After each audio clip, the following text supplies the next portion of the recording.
Dollar की फिर ऊंची उड़ान। इंटरबैंक में डॉलर की कीमत में 67 पैसे इजाफा हुआ है। इंटरबैंक में डॉलर 187.30 रुपए पर ट्रेड हो रहा है। तो डॉलर की एक बार फिर से ऊंची उड़ान है। इंटरबैंक में डॉलर की कीमत में 67 पैसे इजाफा हो गया है। तो एक बार फिर से ये देखा जा रहा है कि रुपए की कदर गिरती जा रही है, डॉलर की कदर में इजाफा हो रहा है। डॉलर एक बार फिर से ऊंची उड़ान पर है।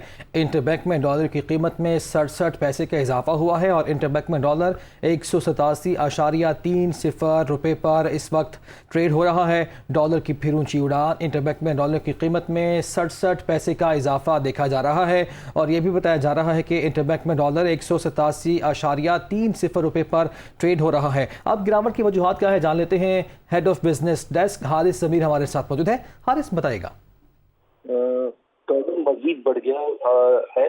अभी 1 रुपये 7 पैसे का इजाफा हो चुका है। इसकी सबसे बड़ी वजह जो है यही सामने आ रही है कि हमारे पास जो दरपेश पेमेंट्स हैं वो अभी तक जो है उसके बारे में क्लियर नहीं हो सका है कि हमें कितनी इमदाद मजीद मिलेगी।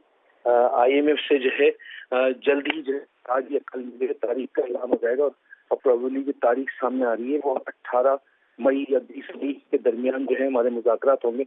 और सऊदी अरब और UAE से जो हमारे डॉलर की हमने रिक्वेस्ट की थी इमदाद की और सपोर्ट की और रोल ओवर की, वो अभी तक ताक़ीद का शिकार है। तो उसके लिए क्लियर पोजीशन नहीं है और मुसलसल जो है हफ्तेवार जो है हमारी जो पेमेंट्स हैं तो तकरीबन 500 to 800 मिलियन डॉलर है। तो जो प्रेशर है डेट पेमेंट्स का और अदायगी का और दूसरा बढ़ता हुआ इम्पोर्ट बिल, जैसे कि लास्ट वीक जो तजारती खर्चा आया है वो मजीद जो है वो 75% इजाफा है। इसका मतलब इंडिकेट कर रहा है कि हमें पेमेंट ज्यादा करनी है। इसकी वजह से डॉलर पे प्रेशर है और अब जब तक कि IMF से क्लियर नहीं हो जाती सिचुएशन और वहां से कोई मंजूरी नहीं आ जाती, जब तक डॉलर पे प्रेशर बरकरार रहने की तवक्को है।